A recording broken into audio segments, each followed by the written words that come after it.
আসসালামু আলাইকুম। আশা করি আপনারা সবাই ভালো আছেন। আমিও আল্লাহর রহমতে অনেক ভালো আছি। আজ আমি বগুড়ার বিখ্যাত আলু ঘাটি দেখাবো। আমি আজ পাঙ্গাস মাছ দিয়ে আলু ঘাটি করব। আপনারা পুরো ভিডিওটা দেখবেন, মনোযোগ সহকারে দেখুন আমরা বগুড়ার মানুষ কীভাবে আমরা আলু ঘাটি করি। আর আপনারা কোন কোন জায়গা থেকে কে দেখছেন, কোন জেলায় থেকে দেখছেন অবশ্যই কমেন্টে জানাবেন।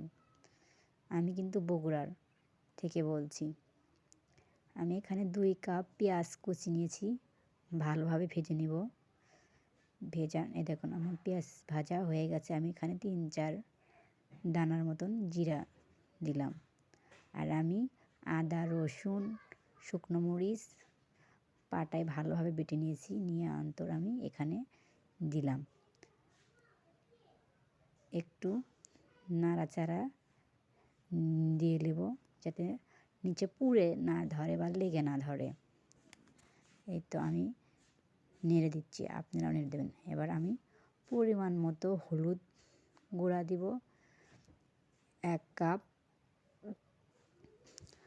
আর স্বাদ মতো লবণ দিব 2 চামচ, চা চামচ দিয়ে 2 চামচ দিয়ে আমি ভালোভাবে আবার সুন্দরভাবে নেড়ে দেব যাতে নিচে পুড়ে না ধরে।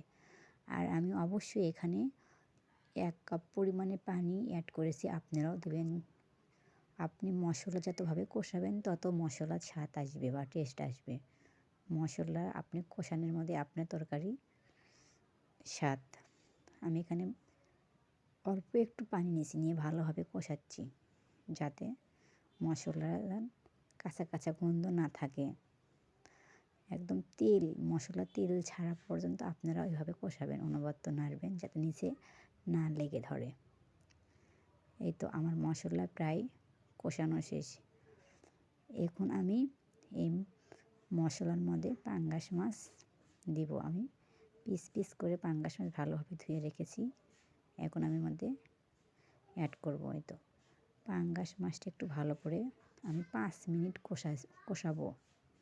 আপনারাও 5 মিনিট পাঙ্গাস মাছটি দেওয়ার পরে কষাবেন যাতে মাছের কাঁচা কাঁচা একটা ফ্লেভার চলে যায়। দেখুন আমি আস্তে আস্তে কষাচ্ছি। এখন আমার মাংসে তেল বের হয়েছে, এর ভেতরে আমি এখন আলু ছিলে ছানে রাখছি, সে আলু আমি এই মাছের মধ্যে অ্যাড করে দেব। আর গাইস, আমি অবশ্যই মাটির চুলায় রান্না করতেছি, এই জন্য হয়তো আমার ক্যামেরাটা একটু নড়াচড়া করছে, আপনারা ভুল চোখে দেখবেন না। আর আমদনির পাতা আপনারা অবশ্যই দেবেন। আমদনির পাতা আপনার এই ডালের জন্য সবচেয়ে বেশি গুরুত্বপূর্ণ। আমদনির পাতা ছাড়া আপনার ডাল একদম বেশি একটু টেস্ট আসবে না। আমি এখানে আমদনির পাতাটা দিছি আলুর সাথেই, দিয়ে ভালোভাবে নাড়াচাড়া করছি।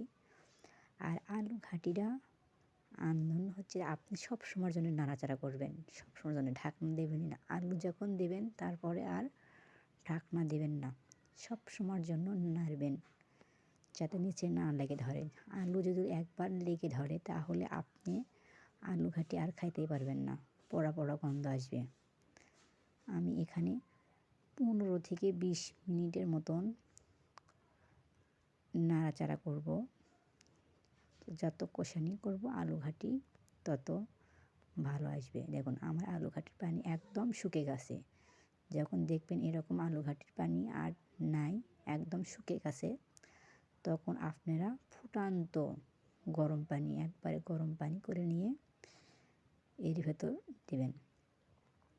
আমি ফুটান্ত 2 কাপ গরম পানি এই আলু ঘাটির মধ্যে অ্যাড করব, কারণ আমার আলু ঘাটি কষানো প্রায় শেষ। এই তো আমি 2 কাপ পানি এখানে অ্যাড করেছি। আপনারা আপনাদের অনুযায়ী, কেউ হয়তো আলু ঘাটি ঝোল একটু বেশি খায়, আবার কেউ মিডিয়াম খায়, কিন্তু আলু ঘাটিটা ঘাটি, ঝোল একটু দেবেন। ঝোল না দিলে বেশি একটা ভালো লাগবে না, বেশি শক্ত শক্ত আলু ঘাটি ভালো লাগে না, ঝোল দিয়ে আলু ঘাটি বেশি স্বাদ লাগে। আমি এখানে 2-3টি বলক দিয়ে নেব, 2-3 মিনিট। দেখুন অলরেডি আমার বলক এসে গেছে। আপনারা এখানে আর কোনো মশলা ইউজ করা লাগবে না, ভালোভাবে বলক দিয়ে নেবেন। আর দেখুন আমার আলু ঘাটি নামানোর পরে কীরকম কালার এসেছে। আল্লাহ হাফেজ।